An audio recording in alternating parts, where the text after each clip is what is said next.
Good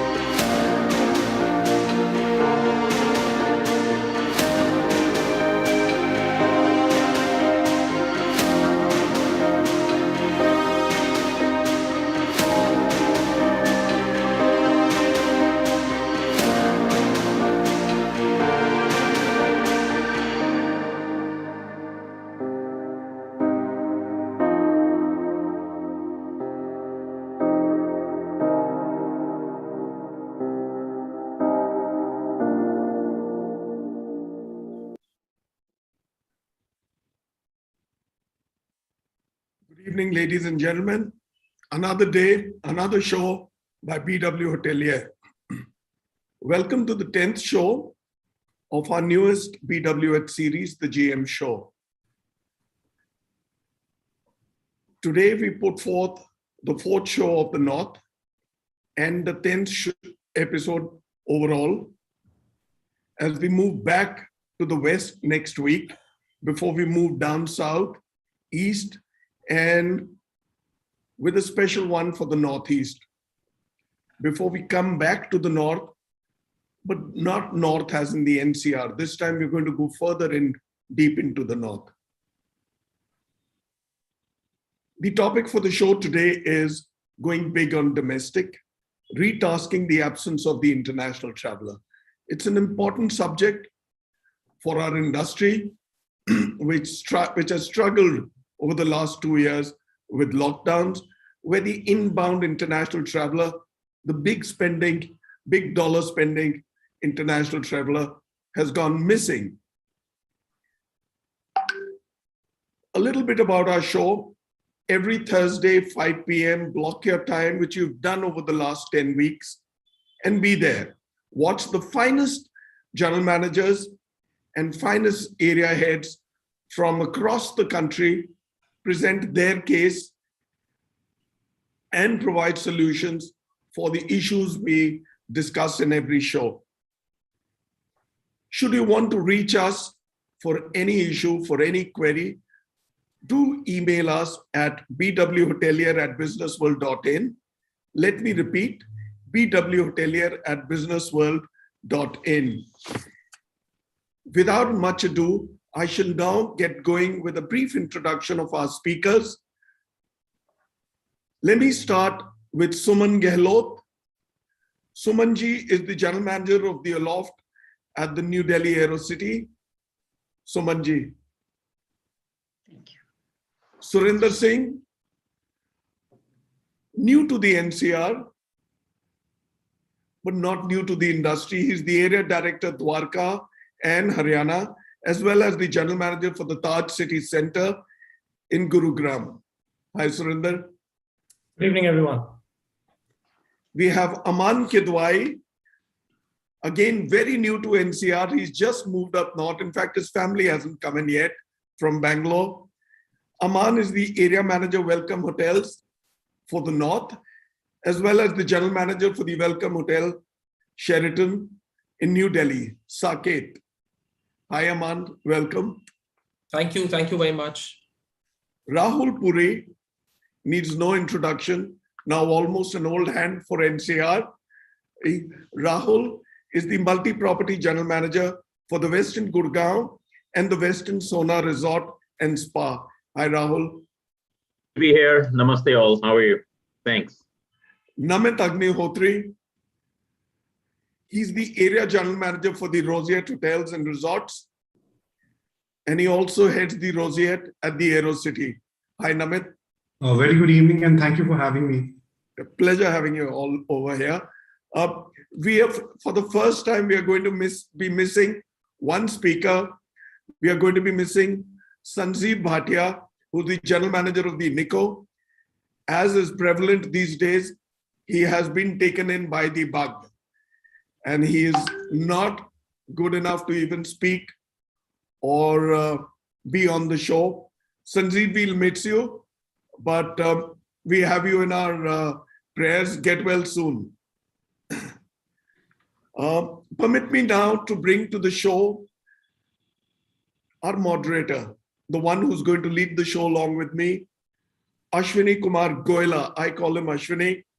He's the Cluster General Manager for Rajasthan and Agra for the Radisson Hotel Group, as well as the General Manager for the Radisson Blue Plaza, Delhi Aero City. Ashwani brings with him 22 years of experience in hospitality.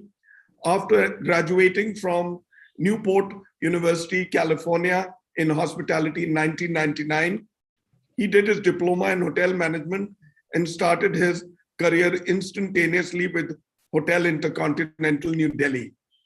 He then kept moving on, and with great expertise and several stints across various hotel companies like the Radisson Hotel Group, the Imperial, and his last stint at the IHG. In the last 4 years plus tenure, Ashwani has been quite instrumental in setting high standards and leading significant initiatives in the hotel and achieving guest satisfaction and profitability. With the current pandemic, the last 2 years came with a lot of challenges for our industry, with hotels shutting. However, post-reopening under his leadership, the hotel has done a V-shaped recovery and achieved bottom lines within 6 months. Congratulations, Ashwani. Thank you, Bhuvanesh. Ashwani Goela was the winner of the Best General Manager for Upper Upscale Hotels in India at the BW Hotelier EHA in 2020. We're happy to have you on show, Ashwani. Welcome. Thank you, sir. Thank you. Now, permit me to hand over the baton to Ashwani as he introduces all the speakers. Ashwani. Thank you so much, the Bhuvanesh, and good evening to everybody. Good evening to the audience. Good evening to the eminent speakers, and I think thank you to BW Hotelier team for organizing something like this, which is I think an industry first of doing shows every week and picking up relevant topics to our industry and inviting speakers. And it's great to see going north, south, east, west, and even the northeast. I don't think this has been done ever, where you're trying to stitch the entire hotel and hotel industry and taking perspective across India. So thank you once again for having me over here. So I think an exciting topic for the day today, which is going big on the domestic, retasking the absence of the international traveler. And as we all know, COVID-19 has been a watershed moment for all of us. And I think just before the session, we were talking to Bhuvanesh, and he mentioned that one of his brother-in-law's family, a doctor who's based out of Oxford, did mention that this is not going anywhere for the next 3 to 4 years because of the various strains that this has come at. But I think it came by surprise 2 years back, and it caused tremendous stress and loss, both in terms of human lives as well as our jobs. But I think it also compelled us to make long-term structural changes to our industry. A key trend that came out from this was, of course, the advent of the domestic sector, which helped most of us survive, and in a good way. Our expanding middle class and the aspirational young gen, also called the YOLO gen, started traveling, and like how.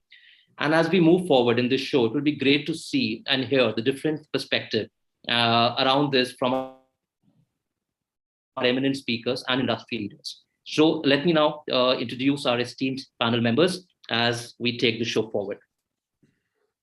So we'll start with Ms. Suman Gehlot, our lady on the panel. Suman Gehlot, the adept and charismatic general manager of Aloft New Delhi Aero City, an industry veteran with 3 decades of experience in the hospitality sector.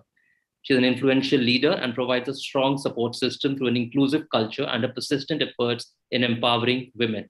She has won numerous accolades and honors for exemplary work, as her demeanor and vision speaks of her achievements. So welcome to the show, Suman, and really great to see what you do for the women empowerment. Thank you, Ashwani. Thank you so much. Our next speaker for the evening is Surinder Singh, the area head, Dwarka and Haryana, and GM, the Taj City Centre, Gurugram, a passionate hotelier, as Bhuvanesh said, with a rewarding career spanning over 3 decades. Surinder is a self-motivated individual with the ability to lead and motivate others with his positivity while delivering effective business results. His rich exposure and experience across geographies has infused the skill of cross-culture management. He's launched iconic restaurants, ensured high guest satisfaction scores, financial health of the hotels that he has led. As the area head, he oversees IHCL properties Vivanta Surajkund, the Gateway Resort Damdama Lake, and Vivanta New Dwarka. Surinder has also been actively involved in various industry and community activities. So welcome to the show, Surinder. It will be great to hear your insights for this evening. Thanks, Ashwani. Thank you so much for the introduction. Thank you. Our third speaker for the evening is Amaan, Kidwai, area head for Welcomhotels North and GM Welcomhotel Sheraton, New Delhi. An alumni of IHM Mumbai, Amaan joined ITC Hotels as a hotel executive trainee at ITC's Hotel Management Institute in Gurgaon in 1996. Upon graduating from the program, he's held various positions in the F&B and general administration functions across properties in Hyderabad, Delhi, Kolkata, Chennai, and Bengaluru, before moving to his current role at Welcomhotel Sheraton, New Delhi. It'll be good to hear his insight today for the evening. So welcome to the show, Amaan, and welcome back to New Delhi, if I may say. Thank you, Ashwani. Happy to be here. Thank you. Our next speaker for the evening is Rahul Puri, multi-property GM, the Westin Gurgaon, the Westin Sohna Resort and Spa. Globally experienced, forward-thinking hospitality professional with a highly comprehensive and progressive career path spanning over 2 decades. Rahul spearheads a portfolio of 2 hotels, as we mentioned. His journey with Marriott International started in 2005, leading the revenue management department for Sheraton Hong Kong Hotel and Towers, and then transitioned into the role of area head for revenue strategy for India, Australia, and Malaysia in 2011.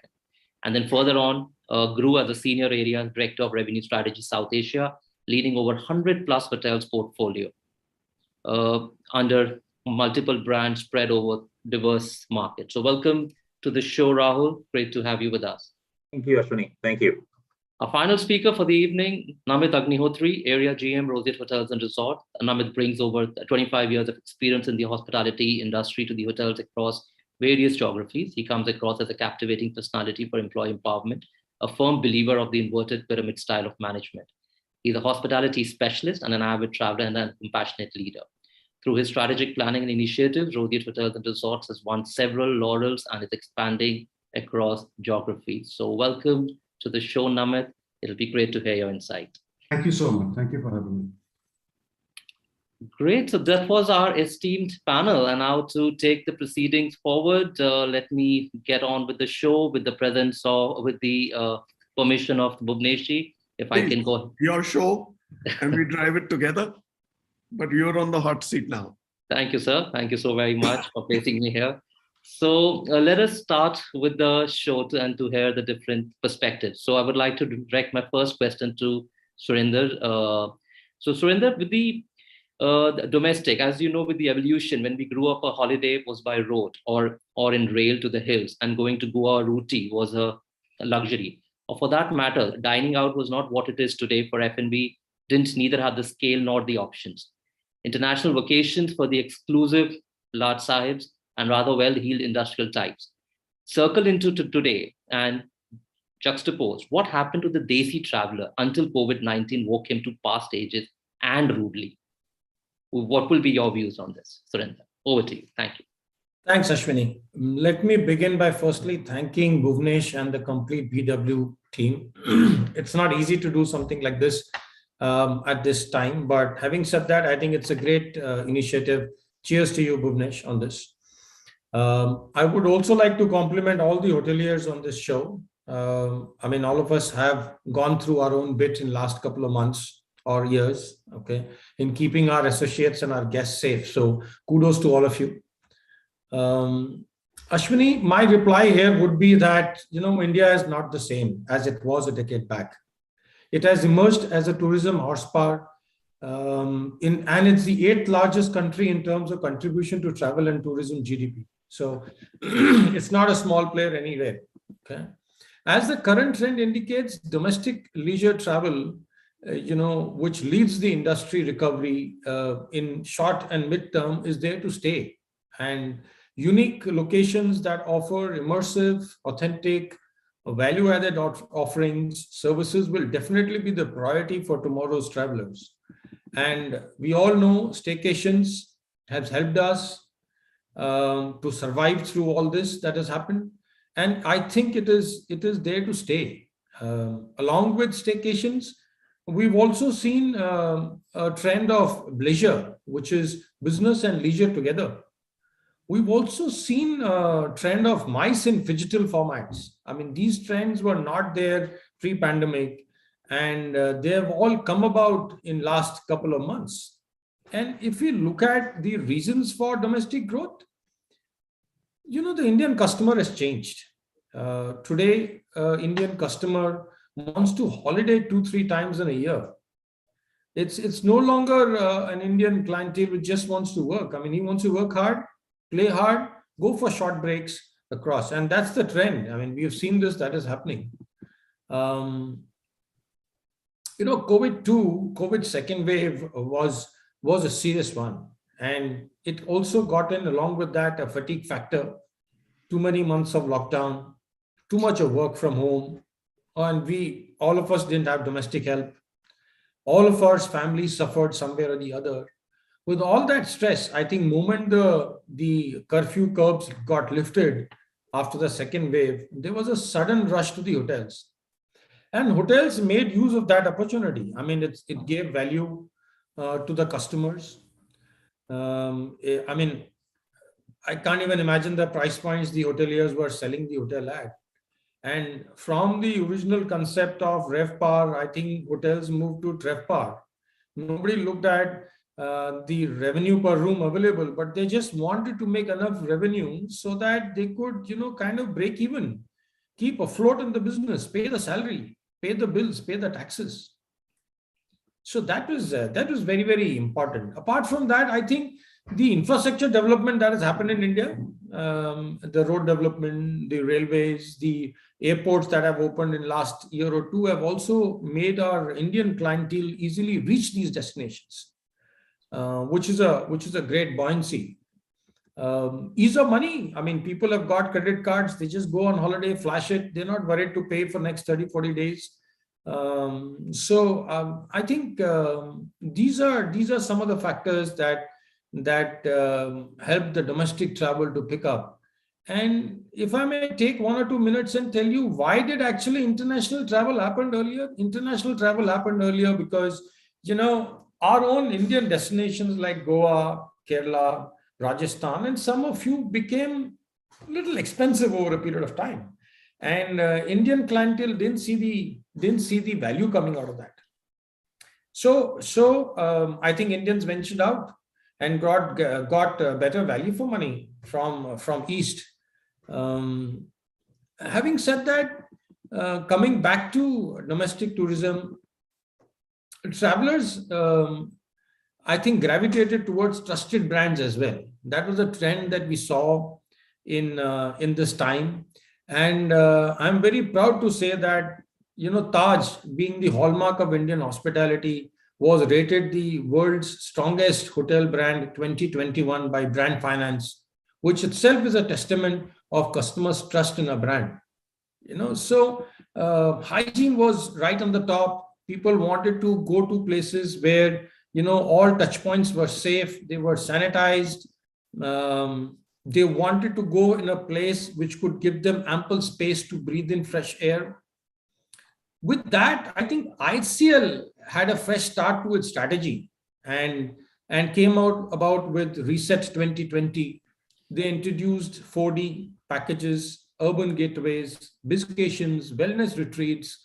All these packages that were floated by IHCL did extremely well. Obviously, the leisure markets have done even better in December as compared to 2019, but the city hotels also started doing well.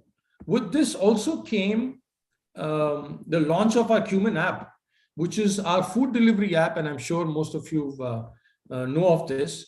It was a food delivery app which got launched during the pandemic time, and in last 12 months, it's already present in 18 cities. We're looking at 25 cities in next 2 years.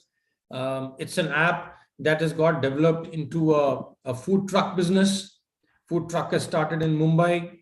It's going to start in Calcutta this week and then probably go down south Along with that, we also gave birth to Cumin stores. I mean, it's present in Delhi in our very own Connaught and Ambassador, and it will travel to other cities as and when the time comes right. So domestic tourism, domestic travel, I would say, was like a booster shot, or like a shot to the hoteliers to kind of meet its two ends, make us float in this business.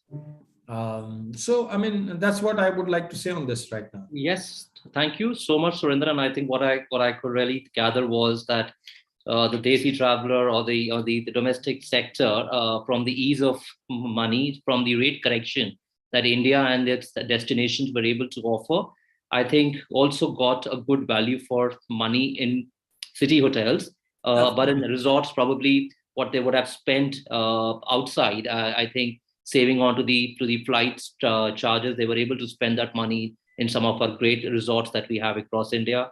Of course, as you mentioned, the holidays from once a year to now 3 times a year. I think that's again a good factor for the domestic guests to travel more.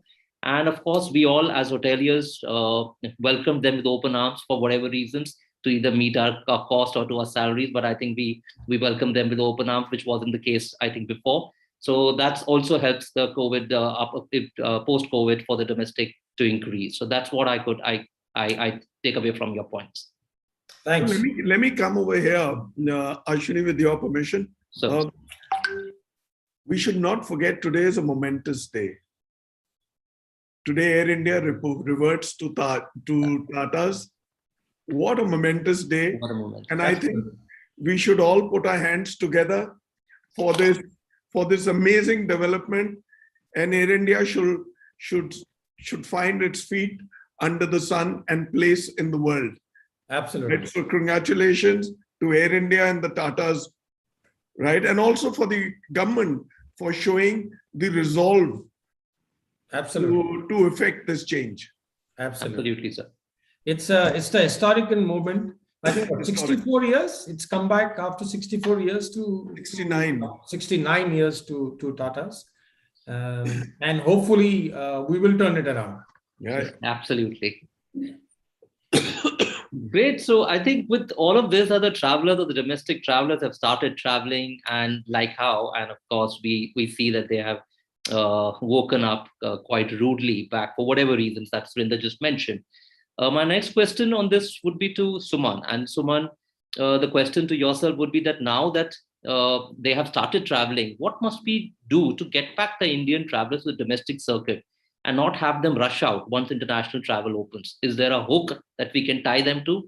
Or we see that it's just that they don't have an option, so they're traveling within India? Your views on this, Suman?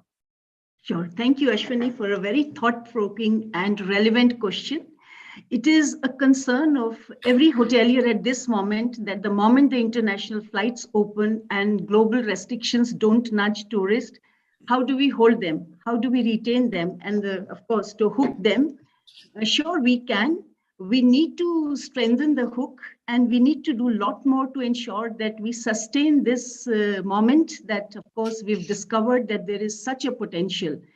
I think pandemic knocked us off growth trajectory, and we've seen that millions lost jobs in this. And domestic tourists and the tourism per se really gave us a fresh lease of life and saved or rescued us. And it's important that we give it importance that it deserves, and we'll have to do a lot of things up here. So first we need to understand that why do Desi travelers rush out? I mean, what is it that holds their deeper interest to foreign shores, and they don't even probably spend as much time and breadth to see that what's here for us? India is such a great country with, you can have mount holidays, you can have spiritual retreats, you can have wellness getaways, you can have desert safaris, you name a place. I mean, we experience all seasons. Everything is available, but apparently somehow, what is it that they rush out? And we need to see that. I hope it doesn't become a trend all over again. Something that little success that we saw now, I hope, how do we sustain it? So we have to have a multi-pronged approach to this. Firstly, we need to see why they go. The very first reason comes to my mind is the esteemed value attached to international travel. The immigration ink or immigration stamp gives people bragging rights. And I think that's really something very, very, it's there. Much as we admit or we do not, it's there, very, very clear. How do we deal with it? We need to see that it's a perception battle of the traveler, the Desi traveler. We need to have something to do with the mindset. And it's a sense of longing, which is what pushes them out to other countries, to sense of belonging. I think that's what we need to hold them here. And that would not change overnight. I mean, there is a lot more effort we need to put in. And we also have to see that, for an example, Maldives. People would go there over and over again, but nobody turns to our islands. We have 33,000 kilometers coastline. Andaman, Nicobar, Lakshadweep, explored the unexplored. But maybe the reason why they rush out is the foreign locations are well kept, well promoted, tourist friendly, and there are different infrastructure. So I think that's something holds them and takes them out. But that one area is a great opportunity for us to work on, because the Desi traveler does not mind loosening their purse strings. So long they perceive the value of every penny spent. And that's something we need to give. So we say we have here, we've done our bit, but actually all of us have traveled to countries, and we see that there is, when we compare, there is a distinct difference. That difference is what we need to bridge before we really think that, yes, we have, like, for instance, you have anybody who has to visit for a unique destination experience, Great Wall of China, they got to see, they will go out. You can't really hold them back for long. But do we know that we have, there is a Kumbhakarna fort in Udaipur. That is the second largest masonry wall in the world. And after that, but how many of us know about it? How many of us really take that on our bucket list or a checklist that, yes, that's something we need to see? We also have something like, okay, fine, Run of Kutch, beautiful territory, but again, something not promoted not enough. And there are other areas. Yes, it's good to go to Niagara Falls, but what about Chitrakoot Falls? You see, there are very pristine, very beautiful places around. We need to just ensure that they are equally lucrative. So I think that's something we need to really create, that sense of pride and preserve the heritage, preserve the whatever we have. We have rich history. I mean, not the recent colonial past is what we are sitting with. We go years back. So I think that's one part. Second thing is we need to do something about our infrastructure, because whether it's a tourist police or it's something to do with the safety, security, or promote the tourism, or package it in a way that, yes, it appeals and it seems like a safe place to work, safe place to be in.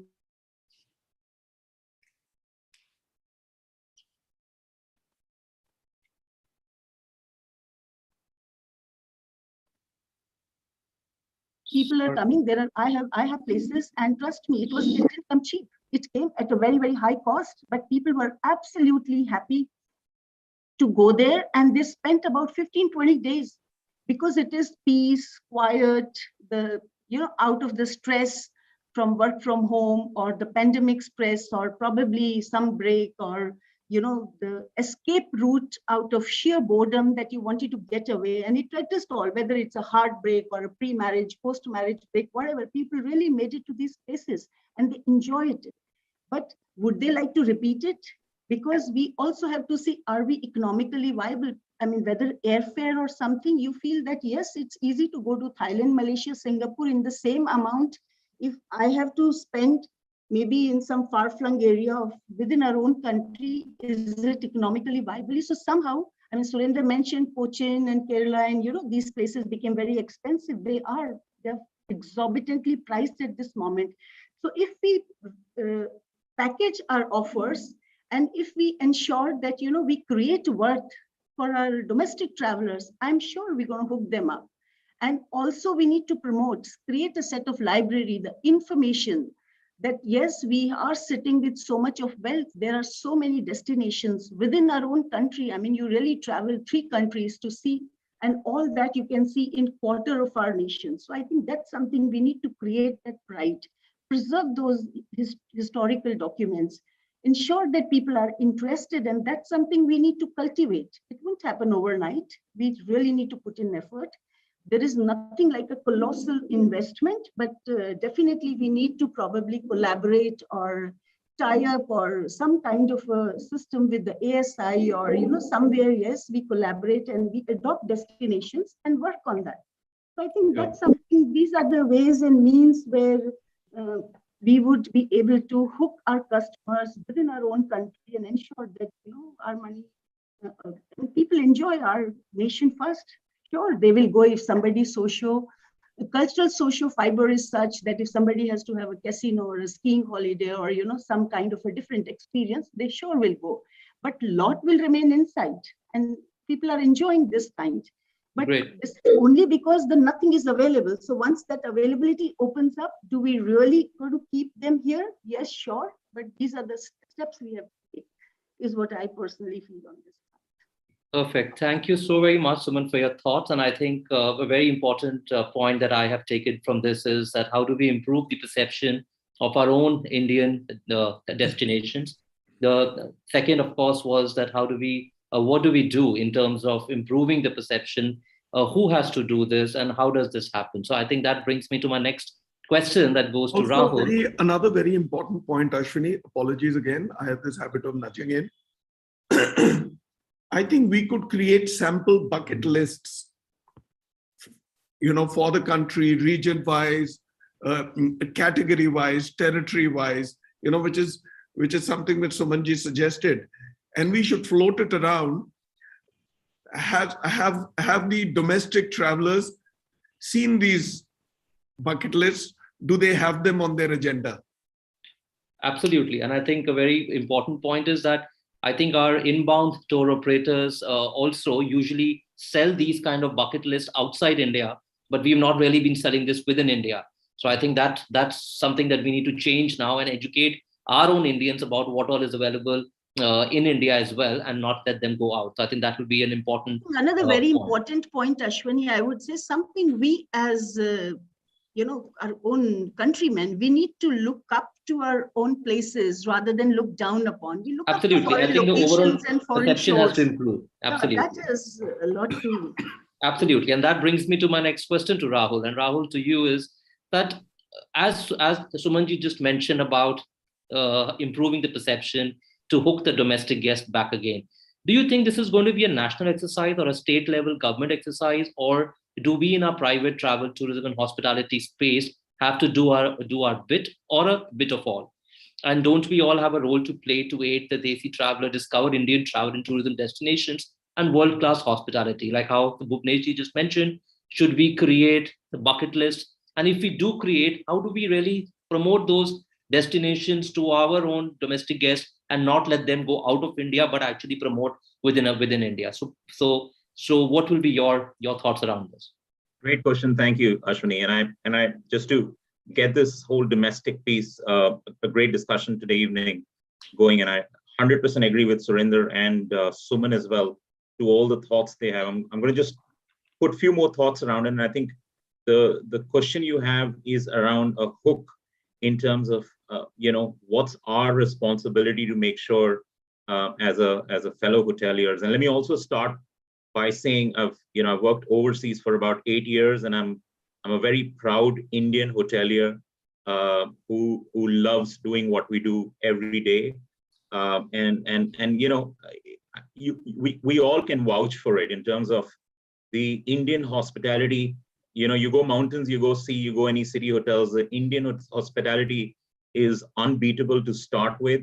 I think ourself when we travel and check into other hotels, whether it's a leisure or a business, we get what we want, whether we're on a business or, we're traveling with a family. So I think, just to start with, I think we all are already playing that role in terms of really just making sure our local travelers are getting what they require, whether they're traveling for a business or a leisure short break, or those big Indian fat weddings, which is all happened in our country over the last 2 years. Large MICE businesses, literally any and every kind of business which operates. I love math, and I look at a lot of these things very analytically. Few things I was thinking and discussing it with my team the other day. I think India, as a hotel industry, and not just hotel, let's take a step ahead to look at an overall travel industry, whether it's our wholesale partners. I mean, I have one at home where my wife's sister was a hotelier and went and opened her own travel company and runs a very successful travel company herself.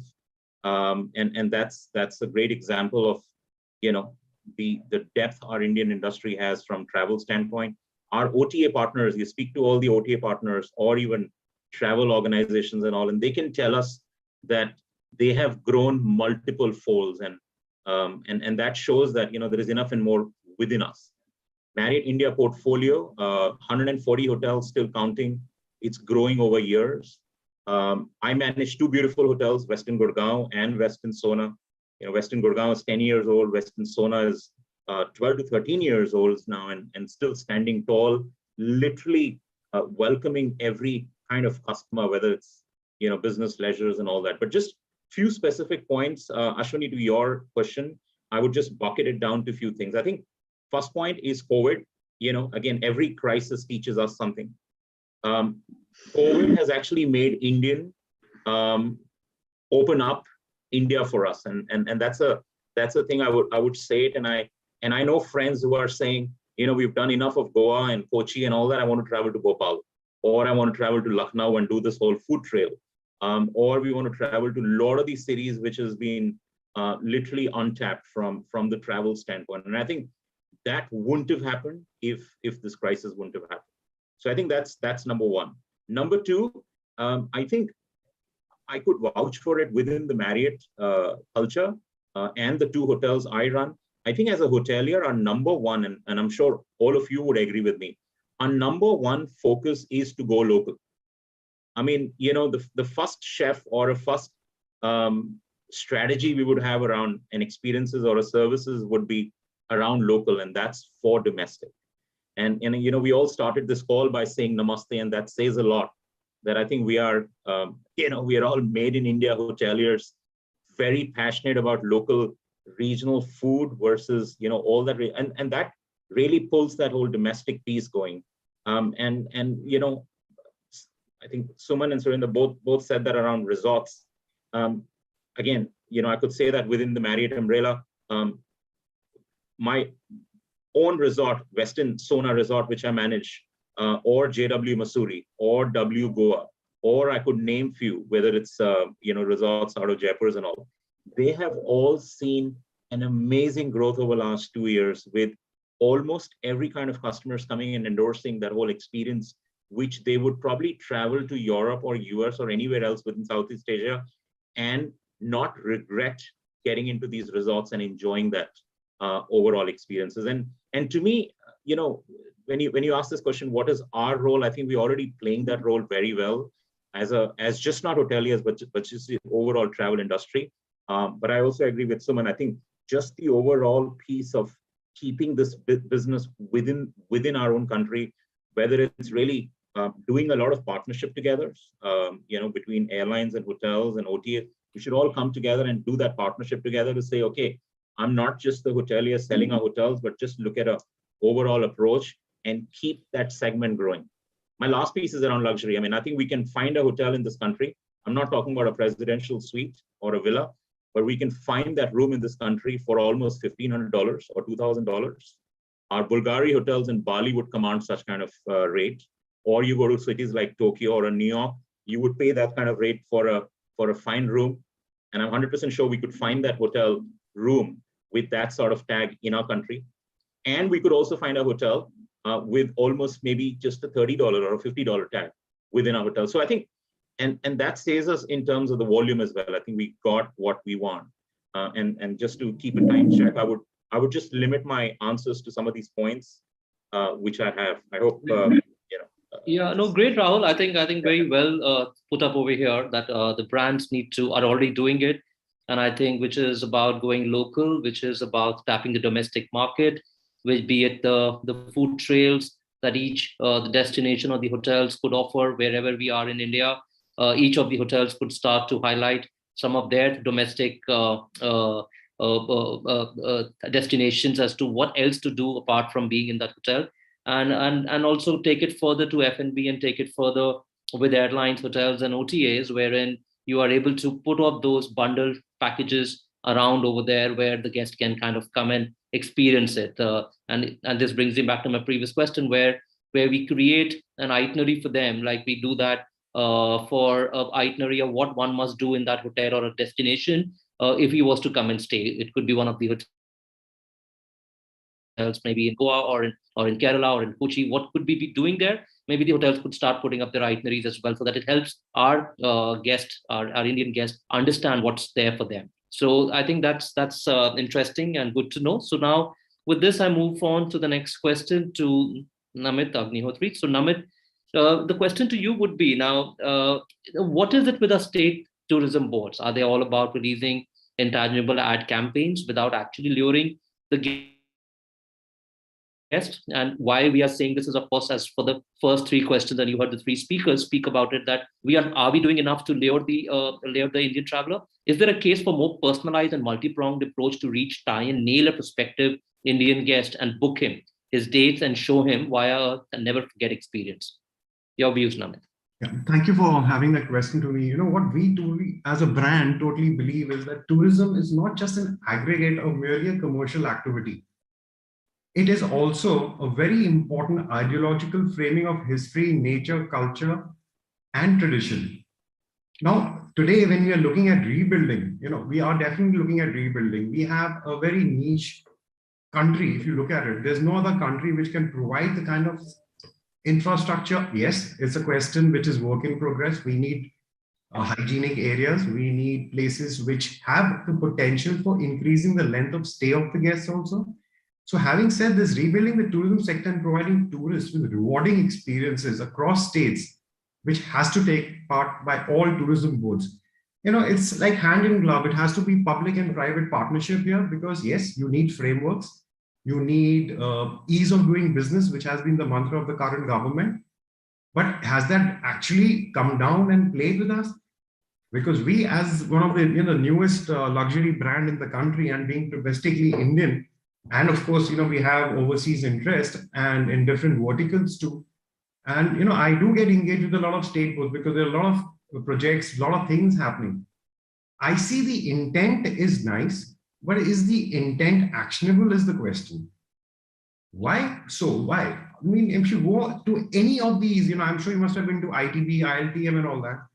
When you see different states all in one pavilion, and is that the way you want to project? How is each state going to compete with another state to get that rupee in? Because you're not getting the dollar coming in easily right now. The rupee is going to be the holding factor for the next couple of years. Having said that, what are we doing? I mean, if you look at it also, even if you look at Udan, the tier 2, tier 3 cities. I mean, for example, if you want to get to Manali from Delhi, how do you go? There's one flight in a day. That is also a hopping flight. So infrastructure is absolutely hand in glove with the state tourism boards. If you recall, you'll only recall 2 or 3 state tourism boards as one would be definitely Kerala, one definitely Madhya Pradesh, one definitely Gujarat, because Mr. Amitabh Bachchan is there. Over and above that, any of the state tourism, who are they doing it? And in today's generation, you're trying to tap the guy between the age of 30 to 45. He's the one who's exploring, going for staycations, workations. How many states can say that I have 5 different unique destinations in my state? Very few. If you look at the coastal line, I mean, you go through 7,500 kilometers of coastline, starting from Bengal all the way till Gujarat. And what do we do? What are the states doing in terms of our, cruises? I mean, do we have cruises? We have rivers, the holiest river, the Ganges. I mean, it goes to many states. How are we interdependent in promoting those? tourism boards cannot run companies. Like today, congratulations for my ex-company getting back Air India. Likewise, tourism boards need to come back with the private players, because the private players are the ones who are going to get the equity in. They are the ones who are going to create that niche factor water area. And of course, states need to get into, search engine marketing. They need to get into digitalization. They need to target the client who is going to come and spend their rupee. I don't see it happening anywhere, barring like the 2 or 3 states. What are we creating? We have to create that ecosystem. And the ecosystem is not only me or the framework, it's everybody. It's even starting from the janitor at the airport to the person who's cleaning the railway station. Do we have toilets on the highways? Do we have decent hotels? Do we have decent places? It is happening now with the National Highway Authority and all those things. So yes, there is still a lot of work in progress with all the state tourism boards and all of us who are equity players in the same. Great, Namit, great to hear your thoughts. I think what you rightly mentioned, apart from 3 or 4, I would say Rajasthan Tourism Board also has some good ads around it. It's just because I handle that area, so I kind of keep. Sorry, my apologies. No, but I think, but you're so right that it doesn't come on the top of your mind, apart from Kerala, which did it exceptionally well, and Madhya Pradesh or probably Gujarat. Exactly. Even Incredible India, sorry to come in. Incredible India was also done by ONM during Mr. Khan's era. And I think that was a brilliant thing, which I think that has the recall factor. But yes, and also now, what are we doing to kind of revive it also? I mean, Incredible India happened almost 8 or 9, 10 years back, if I'm right. Now, what are we doing about it? Can we just live on one Incredible India, or could we do more? I think you touched upon that fact that the ecosystem needs to be created for our domestic guests to be able to do so. And I think we have a lot of role to play with our state boards and work along with them, as you do in your role. You work along with the state boards. I think that's something which is what I could gather, that we need to work as hoteliers or as private players with the state boards and guide them as to where do we need their support and help for all of us to flourish and to get this domestic guest back again. And I think this platform of BW Hotelier, Bhuvanesh, will really request you, if you could at your forums as well take this to the state boards from a kind of a uniformed point of view about where is the issue lying. Because sometimes we are not able to even reach the right people across. So very rightly put, Ashwani. I was hearing Namit's point of view and how you kept it. The point is, what Mr. Amitabh Kant did years ago in Kerala should have been taken to its logical conclusion. The point is, one bureaucrat comes and goes, and the other one does not continue stepping on the accelerator. Now, why do we have to revive Incredible India? Why at all did we let it fall? Correct. So there is a case in point of letting the private players come in and continue doing the good act. Having said that, I mean, you're the moderator, fair enough. Why don't we pick on your mind now? Let me shoot one question at you with your permission. Sure, sir, please. Yeah. So tell me, let me center back to Delhi and NCR, right? Who are the typical guests for hotels in Delhi and NCR? What advantages that Delhi and NCR enjoy over the rest of the country? What attracts the rest of the world to the NCR? And how can we attract more tourism traffic, right? What advantages do Delhi and NCR enjoy over the rest of the country? Let me tell you, we are the national capital region, right? There's no getting away from the reality of the fact that not just tourists, a whole lot of other travelers come, but tourists have to come in. There's so much of history around Indraprasth. We called it Indraprasth. Hastinapur was next door. You've got the seat of the government here. What more? Absolutely, Bhuvanesh, and thank you. I think you stole some of my answers also in this. But what I would definitely say, yes, that the Delhi NCR is, as we all know, is a cosmopolitan city. We have guests. Probably the hotels in the Delhi NCR have segments which are from across India. We don't have any segment which is not there. So we've got all walks of life. We've got multinational corporates, SME, MSME, inbound tourists, international transits coming and doing transit stays over here, guest experiencing, want to experience aspirational world-class shopping or F&B, the destinations, MICE, residential weddings, cruise, medical tourism, central government, ministries, Supreme Court, visa issuance. So we have guests who are coming from all walks of life, coming to Delhi, because of course Delhi has all of this available with it. From other cities, if you were to say how are we different, I think from hospitality point of view, I think the infrastructure, the largest room inventory, probably one of the largest room inventory that can hold multiple events in the city. We also have one of the busiest airports in the world, which helps us and our guests to come and go from here. And as you just mentioned, the ministries, the Supreme Court, the embassies, they're all housed over here from the northern side, at least from the north or the central side. Everybody needs to come to the Delhi NCR.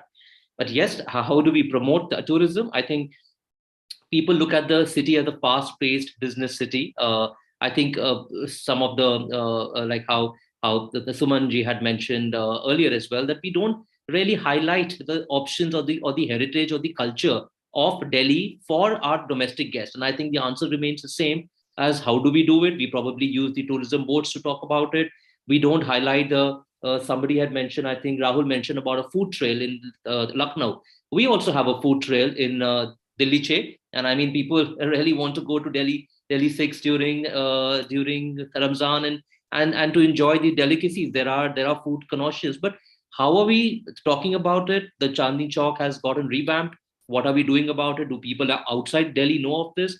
Maybe, maybe not. And then we are again we don't have one as such body, or we don't have even us as a hoteliers are not really highlighting the tourism aspect of hotels. And I think that is a learning we all can take. Somebody had mentioned, Surinder, I think about leisure. So I think it's a very busy business city, but then how are we attracting the business guests to probably stay back with extra one night to experience the city as well while you're here? Otherwise, it's a quick in and a quick out for a business guest, because he feels that there is not much to be around. I'm an airport hotel. I'm at the airport. We've got 2 other general managers from the Aerocity, and we know how Aerocity has boomed in the last few years. And I've been running a hotel which was the only airport hotel for 16 years office tenure. And when this was coming up, Aerocity, everybody said, where will all these rooms get filled up? Where is the guest? But now we see that there are guests, and the fact that all the hotels are doing busy also tells us that people are more willing to stay within Aerocity and not move out to or see the tourist destinations across. And I think that's the case in point, that we need to do a bit to promote Delhi as a tourism and a cultural heritage place, apart from the food trails. And again, all of this is available, but it's usually available to guests outside India. And hence we do see inbound guests coming in, foreigners coming in. They're loving to do a rickshaw ride at Chandni Chowk, but we would not want to do that. Or they would like to do a horse ride at India Gate, but we would not want to do that, because we feel it's below our kind of level to even go there and do it. So that's all it brings back to the first 2 or 3 points that everybody is mentioning. I think the answer remains the same, that we need to improve tourism by really working hard with the state tourism boards, and also understanding that we need to do our bit as well to promote such kind of destinations. Very well put, Ashwani. I keep coming back to I'm somebody who works with control sheets and checklists, right? It's like you go to the airport behind the loo, there's a janitor's checklist. Did you do this? What time? Who came? Did what? I think we need to create bucket lists. We need to create checklists for every city and catchment, for F&B, for historic sites. I mean, you're talking about Aerocity, not that Rahul Puri is very far away, right? Correct. He's barely 4 kilometers away. I mean, the Aerocity has, how many hotels does Aerocity have? 11. 11. Yeah, 11, yeah. Yeah, some of them are still not fully operational, I think. For the longest time, the outer periphery rooms were not operational in each hotel. The fact is, the Aerocity has its own damn metro. Correct. And it goes into the city center, right? It just goes within sniffing distance of your Delhi Che. Delhi Che, not only for Jama Masjid, even for a vegetarian like me, has so much of variety. True. How do we get people? I was shooting with a CXO hospitality, a honcho of Indian origin who was born in Delhi the other day. And he was telling me, he says, I am longing to go to Old Delhi for food. He says, I'm coming over there. I want to trot that entire catchment on food. Right? So, Absolutely. I mean, why are we missing? I mean, I shot with Mark Willis of Accor. He says, I wear my hat and I go unannounced on foot, on rickshaws into Old Delhi just to eat. Absolutely. And he says, I do it on most of my trips. Now, if a Gora can do it, what's wrong with us? You know, I think we are overcome with a lot of snob value. Correct. Right? So we might as well go and do this in Greece or in Turkey or somewhere in Europe and America, but we find it hard to do within India. Absolutely. I mean, We love the street food outside for India, but we the don't have uninitiated, Gurgaon has the biggest food exercise going on. I mean, within walking distance from Rahul's hotel. Correct. So I think we're not promoting well. We're not creating checklists. Sorry, I buttoned too long. Not at all, sir. Absolutely. And this is really, I think, the need of the hour, not just for Delhi NCR, but most states, as you rightly mentioned, sir. Yeah. So All great, right. sir. With Back that, to you, sir. Back to you, thank sir. you, sir. With that, I take the evening forward now. My next questions to Amaan. So Amaan, tell us, cricket is like a religion in India. So do you think tying it up with a sporting event, in case tying it up with game organizers, stadia, hotels, and tour operators, and throwing some other locations for an extended stay, various cricket series held across the year in India, or IPL games, or now the IPL types like wrestling, kabaddi, etc. Do you think there is an opportunity for us over here to create such kind of a circuits, or create such kind of a package around for people to come and see this? And also on the same breath, I wanted to also request you to kindly also tell us about the ITC hotel, because you're coming from Bangalore, and I think you were the one who converted, and correct me if I'm wrong, wherein the ITC Gardenia is like a lead hotel. So if you could just tell us something about that as well on the same lines. Thank you. Amaan, over to you. Oh, sure.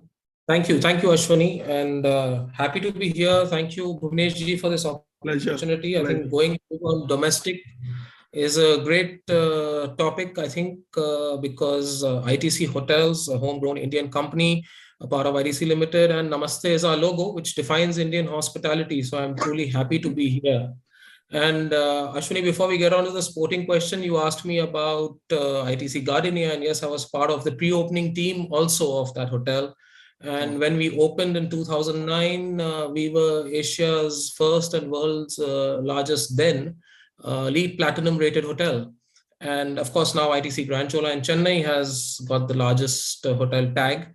But the US Green Building Council has rated ITC hotels as the largest chain of its size with the maximum number of LEED Platinum hotels. So we are really proud. Also the Windsor. Yes, now we have ITC Windsor as well as the ITC Grand Chola now carbon positive. Yes, so absolutely. So that these are initiatives which ITC has taken, and responsible luxury is our ethos, and truly proud, of the legacy. And also on the sporting, again, here I can share my personal experience, because during my assignments in both Bangalore and Chennai, sports was a large segment of our business during the sporting season, be it the ISL or the IPL or various events. And I've been a service provider, so to say, since the very first edition of IPL. And as they say, that sports tourism is one of the fastest growing sectors of tourism, with IPL being ranked amongst the top tourism events in the world, among the top 3 also, according to some data, considering the number of people who go out for these matches.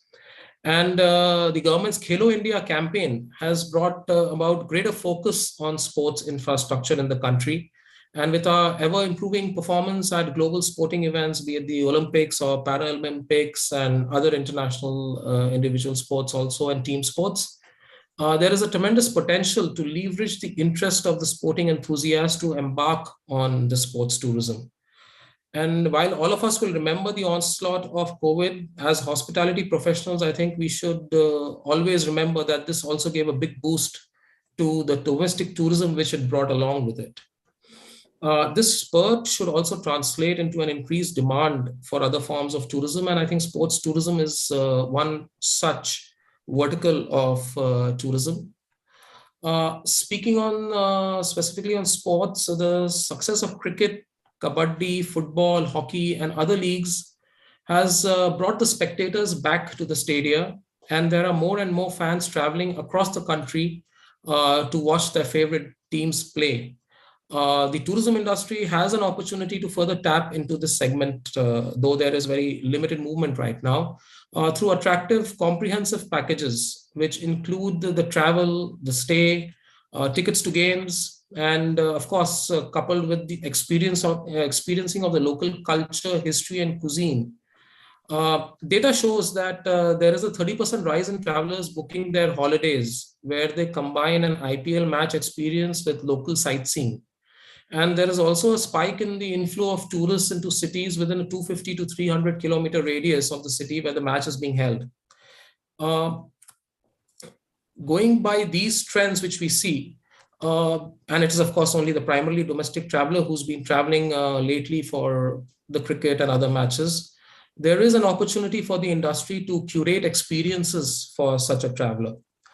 Like I mentioned, many hotels, including our ITC hotels, where the sporting teams stay, witness a surge in demand when the teams are in-house, as the fans also want to stay in the same hotel with a hope to bump into their favorite players for an everlasting selfie moment, or to dine with the same venues as the team, or even get an opportunity to get autographs from them.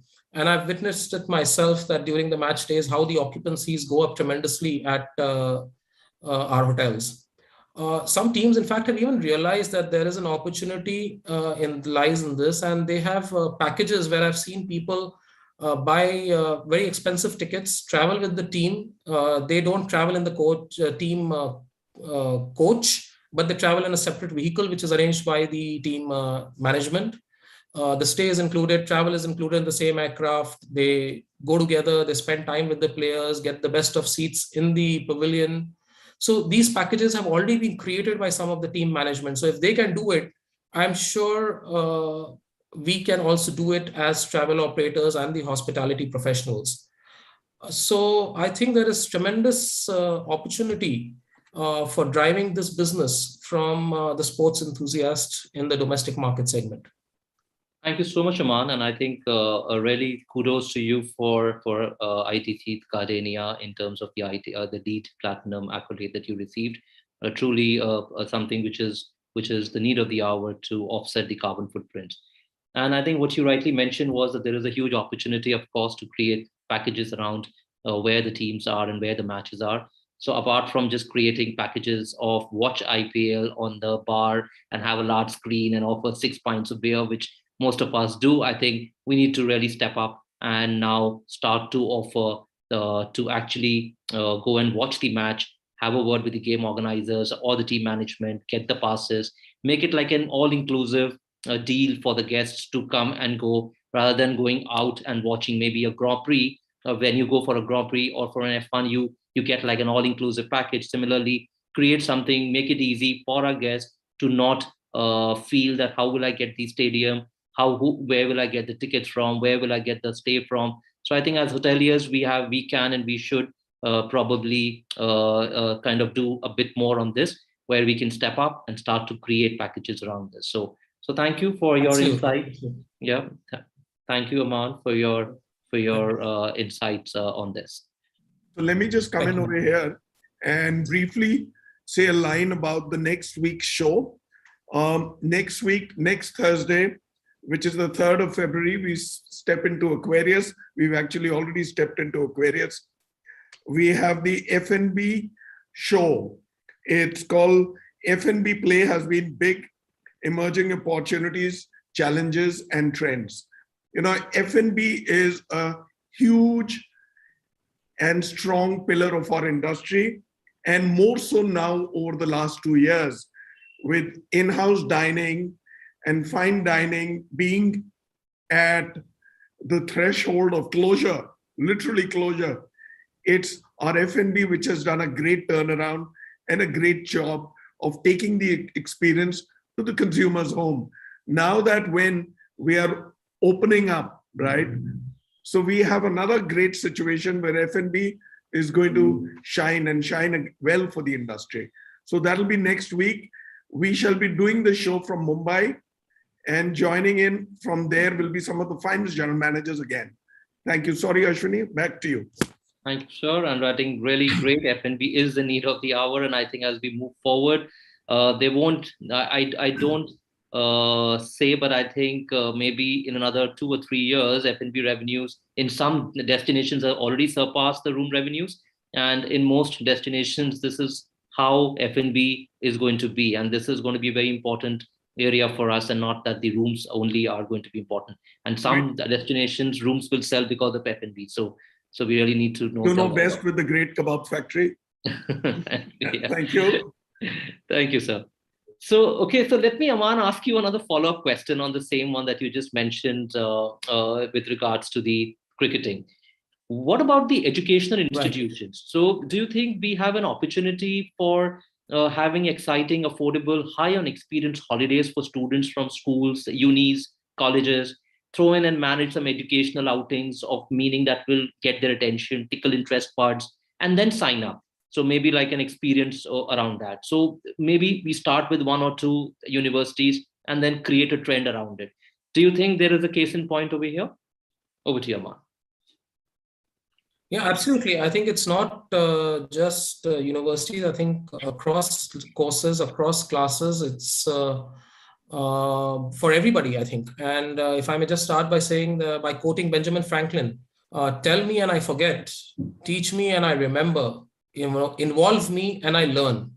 And I'm sure most of us remember that in our school days or in our college days, or when we started as really, really small kids, the trips to the local zoo or the park or the planetarium were all part of our learning curve, and how we understood the flora and fauna, and how we also understood the various aspects of certain sciences by the practicals, which were certainly more interesting than the theory classes.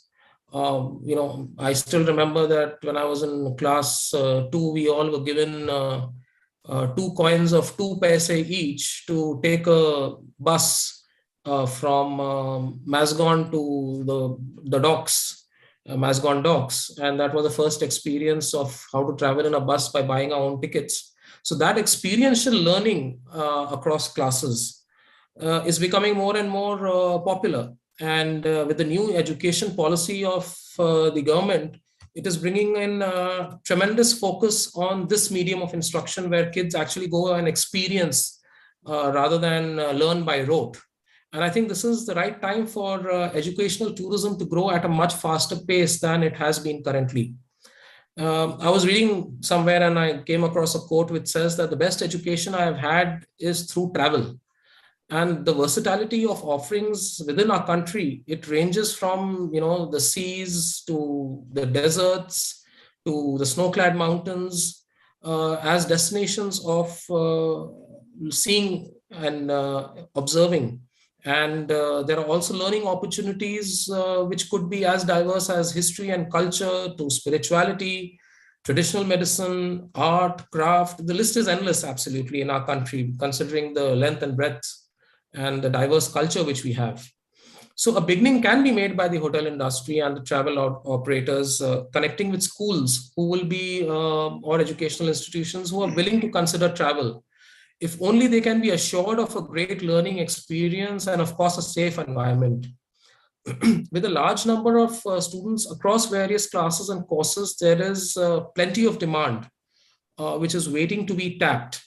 And eventually the economies of scale will also kick in, making these packages more economically viable for the industry as well as the schools.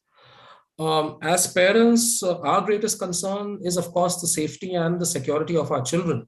And whatever be their age, of course, when they are not around us, when they are not with us. And as professional hoteliers, I think it is our job to reassure them that the parents, that the children are absolutely safe when they leave home for a greater learning experience. To mitigate the risk, for example, of the infection during COVID for our guests, employees, and business partners, ITC Hotels introduced the We Assure protocols way back in June. I think it was within 2 months of the pandemic, which received a platinum certification from DNVGL. And we have received great feedback from all stakeholders. So I think it's very important that a safe and secure environment for children is provided when they are traveling, whichever class they may be. Going forward, I think destinations that lend themselves to creating some experiential learning will attract greater traffic. And we have already seen signs of this in our Welcome Hotel properties like Katra, where people are coming in for river rafting experiences, or excursions are coming to the Patni top there, or at the Welcome Hotel Chail and Shimla, where they have invested in a lot of outdoor activities like archery, etc. So I think these are some things which will certainly get our kids to move around in a safe environment, and there is an opportunity which lies here. Sure, absolutely, and thank you, Amaan, for putting it so well. I think, and what you mentioned is something called experiential learning. I think I do take that point, that this is definitely going to be, and I think it's just that we've never laid emphasis on this sector, not realizing that this holds such good footfalls if done right. So thank you for your point on that. Okay, so with this I move on to the next question. So next question is to Suman. And Suman, at the start of the show, you'd mentioned something about the opportunities in the hill circuits and spiritual circuits. Now, on that same line, do you think extended family reunion and breaks and do customized packages make reunions worthy of remembrance, throw in all they want, photography, film, food, outings, spiritual getaway, games, resorts, etc.? So again, like a similar thing that you had mentioned in the first question, that people are not aware about some of the things, and second is they do not understand how to go about it. And as Bhuvanesh mentioned, make a bucket list and put it across. Do you think this could be that bucket list wherein you put in everything about what all you have to do in a destination, and go for extended family reunion and breaks? And similarly, if there is an opportunity in the hill and the spiritual circuits as well or not. Over to you, Suman. Yeah, so absolutely, Ashwani. These curated experience, or what I would say is the catalog experiences, are the next big trend which industry is going to witness. I was going through the Times of India today. The wellness as a sector, it has done so well, double-digit growth within our own resorts, sectors, etc. So spiritual tourism, wellness tourism, and these healing retreats. I mean, I was speaking to a friend in Vana Resort in Dehradun. I mean, look at the kind of experiences they provide. I mean, something totally unexplored territory, not very, I mean, of course, it has very unique experiences. So these curated experiences, celebration travels, immersive travels will definitely see a new light. There are two kinds. One is the organizational, the groups, the social, which come in a block. So you have to customize and curate the entire, maybe 100 people or 50 people, etc. One would be where a group of 10, maybe a family with different likes, dislikes, different tastes, different age, different requirements would travel. And then there are a lot of people who are traveling with pending bucket list. Somebody who got married in 2020 wanted to recreate. Now, I run a new age design hotel at the airport, which is seeing, of course, it's a corporate business hotel with the highest of occupancies. And, even in this space, which is not really a resort, we could create such special experiences, and it's under Marriott portfolio. So a lot of things are, there are certain things given up here. So, there are segments, there are individuals, there are travelers who said, we want to create this, we want to have feel of this. We want to have a feel, something that we missed out in maybe 20 years back. We want to recreate the magic, old events to recreate. And lot of these weird requests, as we may call, which is something we never witnessed earlier, because it was something you would have maybe a 25th wedding anniversary in a typical style. You go to hotel, invite friends, have a banquet, catering, etc., and done with. But here they want complete album to be made, memoirs, write-ups. Their invites take 3 days. So you need to have a team of experts who really want to do this in a very specialized way, and then reach out to, know their preferences, what exactly they are looking. They would like to pay. That's not something, but how many takers are there for this kind of because it's a high resource intensive trend. It's going to be, yes, you can create these segments, and no segment is, we learned during COVID that there is nothing we can say we don't want it or it's too small. You never know what starts and becomes big. And I see, reading about it and knowing that these trends are going to really rock. And we need to equip ourselves to deal with this in a much better way and offer a lot more. So it is something that, yes, you want to recreate the magic of bygone or recreate the magic of the past. That something needs to happen. We sure need to look at it. So that's very, very important. Hand-picked destinations which provide handheld experiences is what's going to really be the command. And we have time. We need to really see that these resources are put together. Not everybody is going to take, because these are going to cost a bomb. But yes, those companies, organization, reunion, those are something which is very much within everyone's reach. They will continue, but these ones have to really, we need to really step up and ensure that we reach a level where we can create these memoirs and these hand-picked postcard and what I say catalog events. There sure are takers. There is a huge market for that. Everybody wants something that they missed out in maybe 10 years back, or their marriage, they wanted it this way, they could not have it a certain way. They want to recreate on their 20th wedding anniversary, or childbirth, something that they could not do it because they were posted probably in Africa. They want to have that. So a lot of these specifics are coming, and people are spending and more time, they are giving it more serious thought. And I think this trend's going to continue, and we should really give it a serious thought. Thank you so very much for it here. Thank you so very much, Manjeet. So yes, curated experiences are very important for having extended family reunions. And I think that's something which is, as you mentioned, it's going to be the need of the hour very soon. So with this, I would like to ask my next question to Surinder. So Surinder, now to get the family, now rather than following the route of going to the decision-making man of the family, is there a case of catching the family together and weaning them away? What we mean is, like, you've got hotels across India. Why Maldives and Thailand when Lakshadweep, Andamans, Goa, Karwar, Rameshwaram, and Vizag can do as well? Early in the show, even Sumanji mentioned about the fact that why do people go to Maldives again and again when there are options available within India as well? Do you think a holiday in Kashmir, Ladakh versus the Swiss break, or the Rajasthan versus the desert break in the Middle East? India is also flooded with options for gaming resorts. So do you think there is a case in point for creating a circuit for the family to move around on this? Over to you, Surinder. Thanks, Ashwani. I must indeed say that, it's been close to an hour, and we've had some interesting discussion, interesting point of views of all the panelists that have come by. Having said that, what I want to tell you is that IHCL is already present in most of these destinations that you've mentioned just now, and is working very actively with Ministry of Tourism to ensure that we promote the local culture amongst these cities. Also, our latest Dekho Apna Desh campaign success, proves the point that if you connect your holiday with a local culture or a local amenity or a cuisine, you will see instant success. The overwhelming demand has been absolutely heartening.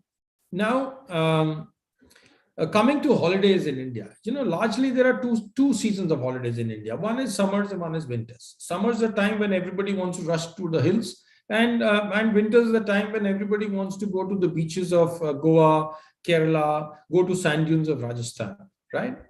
And most of us, our brands are present. At least IHCL has got a huge presence in all these destinations There are 200 plus hotels of IHCL today, and every year we probably adding another 24 or so. Having said that, I think the need of the hour is also to make India as a 365-day destination. Okay. There are a lot of new tourism spaces that can be developed, and there is some work going on. We have a huge coastline. I mean, our cruises are practically not existent. Okay. Our medical tourism can be big time. Golf can be big time in India. Polo can be big time in India, and these are just some of the examples that the tourism can be developed. And if these pockets also are developed, then from these 4 months, 3 to 4 months destination holiday spots in India can become a 365 days destination. Having said that, I think gaming resorts is also big time in India, and Taj has got a brand which is under Taj Safaris Limited, and we've got 5 resorts under that, whether it's Mawa Koti, Banjartola, Pashangarh, in Pench National Park, and one in Chitwan in Nepal. I think all of them have done fantastically well, and especially in this time when the domestic tourists want to get away from the cities and go to a place which is safe, clubbed together with adventure, clubbed together with some kind of a sport, like some of the colleagues said, is a sure success and has done very, very well in last 18 to 20 months. So I think overall, it's a right step forward. Okay, we have been existing in these spots, in these destinations, and going ahead, a lot of new destinations are going to get developed in near future. Thank you, Surinder. I think yes, you're right. We have hotels, and of course IHCL has hotels, and there are hotels otherwise as well across all these destinations. It's just about somebody taking the first step to start to promote this circuit through and through, so that we are able to tap our domestic guest from not going out seeking these kind of circuits, and to look within India and explore India the way how it should be. So thank you for that insight, Surinder. Absolutely, thank you. Yeah. So with this, I would like to direct my next question to Rahul. Rahul, now, you had mentioned something about airlines in your at the start of the show in the early evening. So now tell me, with the rather attractive and easy to see and understand the loyalty programs work, should there be a joint activity whereby all brands of hotels and travel and tourism operators get together and devise a plan? The objective being what we are here for, is time to India and fill in for the missing Gora. So there is so much to bring more via cross-brand and industry partnerships like airlines, banks, credit cards, OTAs. What would be your views on this, Rahul? 100% agree again on this one. And again, one of the topic very close to me, and I can go on talking about it. I will not on this, I'll just keep it very brief. But just I've got few points which comes in mind to this whole loyalty program bucket. First thing first, loyalty can never be bought. I think it comes with that whole experience. One of our guests have experienced, whether for him or herself, or with the family, or for that business travel he or she's done over past. And I think one of the things from an opportunity standpoint within the whole domestic bucket within India, which I think we're missing a bit of connecting dot, is when it comes to travel, is as simple as connecting the dot with obviously the airlines, the hotels, and you rightly said, even banks, whether it's American Express. I think they're on a pretty good loyalty program to credit cards or anything else under one bucket, so that when it comes to each touch points of this traveler within that whole domestic circuit, that traveler doesn't feel that you're really missing out. And I'm again passionate about Marriott Bonvoy as one of the thing. And we had this topic of sports in this forum where Marriott Bonvoy has tied up with a lot of sporting event, whether it's Wimbledon or some of the large tennis across the world. But in India, IPL, just the last time around, Marriott Bonvoy sponsored the Mumbai Indian team, and in past as well, Rajasthan Royals and few others in past. And I think that's one thing which goes pretty much hand in hand in in getting cricket together, which is in all of us.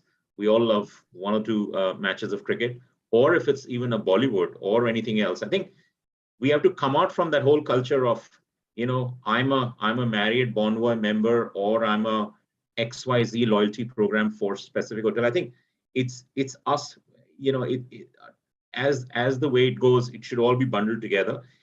From the point, what the missing link today is to bring these partners together and really just create that common link in saying, okay, you're a loyal partner with, let's say, 5 different platforms. Why not we bring them all partners together? And I think that also goes with a little bit of flexibility on saying, okay, I'll come step 1, you come step 2. Let's give that to that end customer, because it's the same customer, it's the same guest who's walking into one of our buildings, having a great stay, having a great food, and is also taking that aircraft, paying through his credit card, and really just finishing it up for that day. And I think it's an opportunity to bundle all of that together. End to end, if you're within the same platform, domestically or internationally or vice versa, that same customer would also feel that consistency on saying, I'm within that same umbrella, whether I'm traveling from Delhi to Kerala or even go overseas. And I think connecting that dot and really putting that extra money into our own loyalty platforms and keep rejigging it to see, how do we meet that customer, and is a huge opportunity from my perspective.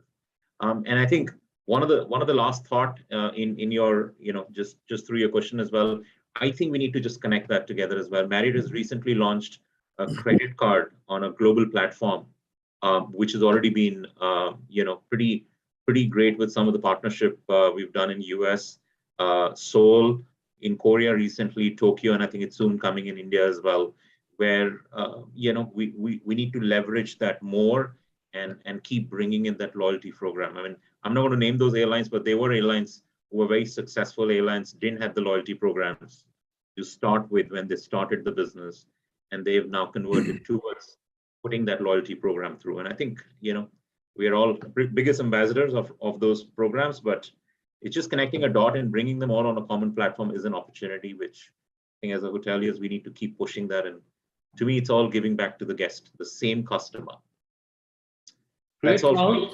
Thank you for your insights. I think what you rightly mentioned about creating end-to-end experiences, about creating an understanding that how important a loyalty program is. And I totally echo what you say, that there are airlines who initially thought the loyalty programs are not that important, and they themselves are coming across. And we also know of certain airlines that have actually gone bust, but the loyalty program still exists.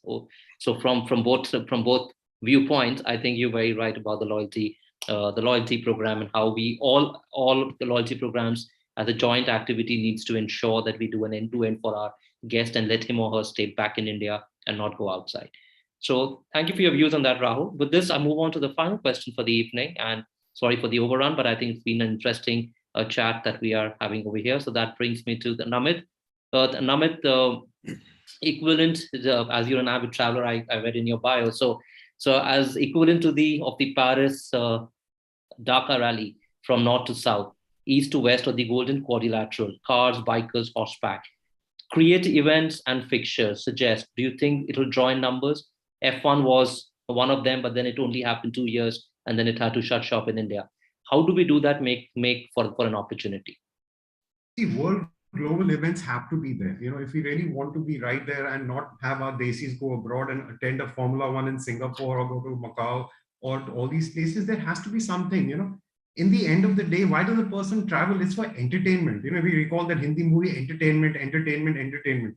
Whether we call it anything, we might call it a vice, or we call it anything. I mean, it's everybody's entertainment is different. For somebody, it's going to the Kashi Vishwanath. For somebody, it's going to Goa. Somebody is going to McLeodganj. So having said this, I mean, the only thing that we do is appeasement of politics. Formula One came in, great showcase for the country, fizzled out for whatever reasons, all of us are aware. Music is another binding factor. Do we have arenas out here? Do we have things like Madison Square Garden? Do we have things? I mean, we don't even have a music circuit. Forget about, getting those people, like suppose if you recall, Justin Bieber had come to Bombay a couple of years back, and how many of our friends' children were flying across just to see him lip sync? Sorry for that, but that was the fact of the matter. Hornbill, we talk about Hornbill. How have we exploited Hornbill? We talk about heritage being part of us, royalty, companies running palaces, doing this, doing that. What has gone in stopping doing a pan-India heritage car rally? What has stopped us from doing something apart from the Kumbh Mela, Ran of Kutch, and the I think that one is your Khajuraho festival. Apart from these three, I honestly, I don't recall the fourth one. Effort has to be given to create. Effort has to be done to create venues. Do we have expositions like what the Dubai can have it? It creates. Do we have those gaming shows which happen in Vegas? Nothing. Steps have to be taken. How many convention centers do we have in India which can have a seating capacity of 15,000 and above? These are infrastructural questions. These are questions which are basic questions which have to be addressed before we get these world sporting events, world music events, and create world events in our own country, because there is so much more. Why always look at the West? We have so much more to do here. So much more in terms of culture, heritage, whether you want to go to the mountains, you want to go to the safaris, gaming. I mean, there are places like Tadoba and all, wherein which if you go, a room costs 60,000 rupees a night. So how do we create all this? It has to be created with my first question. It has to be a partnership. It has to be a partnership with the government, with the agencies and the private equity players coming in, because the governments are not going to get you concerts. They're not going to get you gamers. We have to provide this facility. We have to create that nicheness, and it has to be well marketed. It is all about marketing today. It's all about catching those people, getting it imbibed into them that yes, we also have situations and events like this, wherein which on a global platform, like imagine if you have NBA coming into India, I'm sure IPL, of course, cricket is being a religion out here.